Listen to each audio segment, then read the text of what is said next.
எதுக்கு அழற? அதான் நான் பொழைச்சிட்டேன்ல.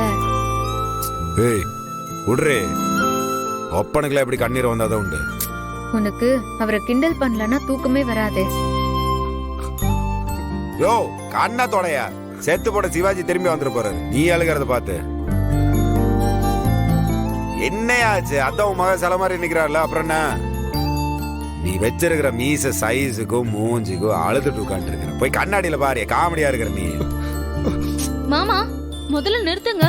அது என்ன எப்ப பார்த்தாலும் எங்க அப்பாவை கிண்டல் பண்ணிக்கிட்டே இருக்கீங்க? ஏன் அன்னைக்கு உங்க பொண்டாட்டி ஹாஸ்பிட்டல்ல இருக்கப்போ நீங்க கதறி கதறி அழலையா?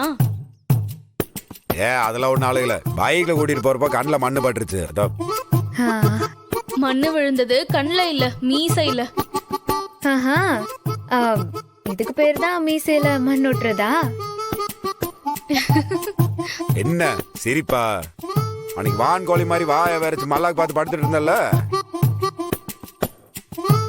இன்னைக்கு ஹாஸ்பிட்டல் போய் சரியாயிட்டு வந்தோன்னு சிரிப்பு இல்லையா? தையல் விட்டுருண்டே கொய்யால உன்னையும் உங்க அக்காவையும்.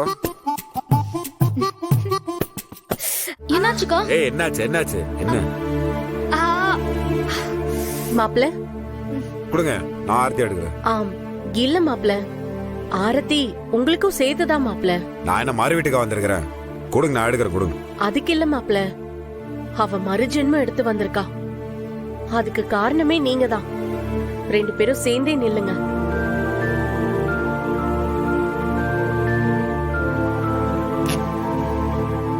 சீக்கிரம், எவ்வளவு நேரமா ஏத்துவ?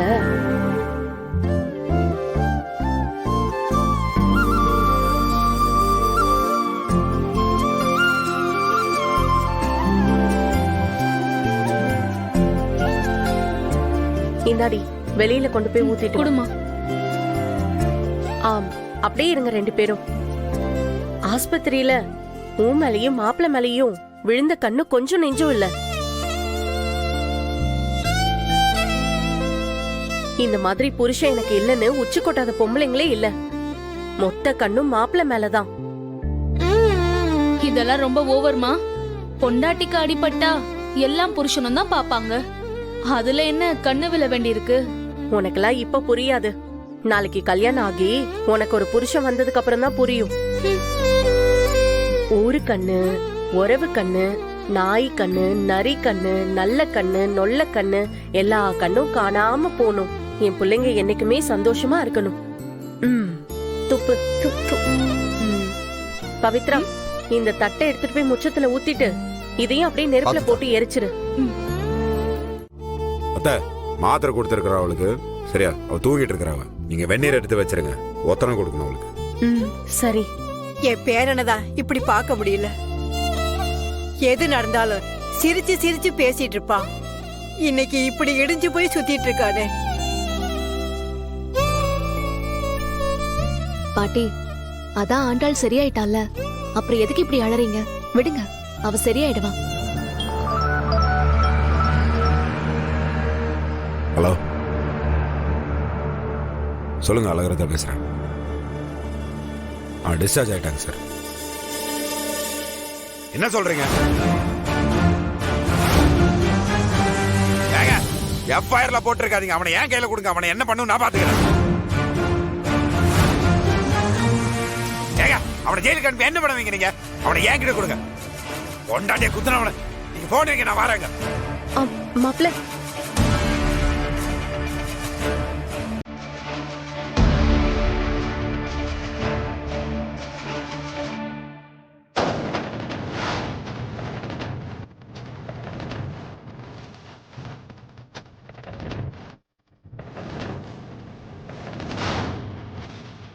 இப்போ உங்களுக்கு ஏதாவது ஆச்சுன்னா அவளை நீங்க காப்பாத்துனதுக்கு அப்புறம் அர்த்தமே இல்லாம போயிடும். ஐயா சாமி, இந்த அருவாளை கீழே போடியா. நீ இல்லேனா இந்த குடும்பமே தவிச்சு போயிடுவியா. தயவு செஞ்சு இந்த அருவாளை கீழே போடியா. பாட்டி, நான் சொல்றது நீங்க சொல்றாங்கல்ல, கொடுங்க.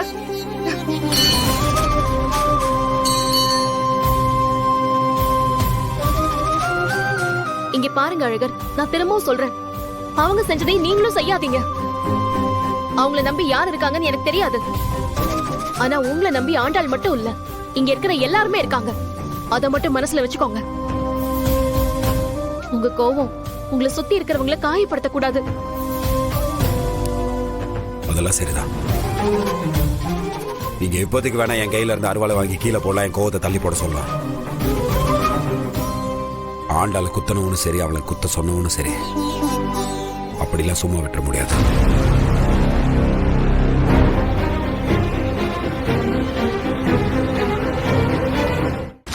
அவ ரத்தக்கரை இன்னும் என் கையில ஓட்டிட்டு தான் இருக்கு பாருது. அது என்ன சும்மா இருக்கப்படாது.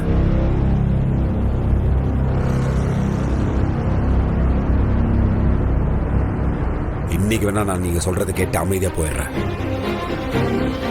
எல்லா நாளும் இந்த மாதிரி அமைதியா போக மாட்டேன் நான். மாப்பிள்ள, இப்ப எங்க போறீங்க? போலீஸ் ஸ்டேஷனுக்கு. ஆண்டாள குத்தன அவனுக்கு என்ன தண்டனை கிடைக்க போகுதுன்னு எனக்கு தெரியாது. ஆனா என்னாலதான் தண்டனை கிடைக்கும், அது உறுதி.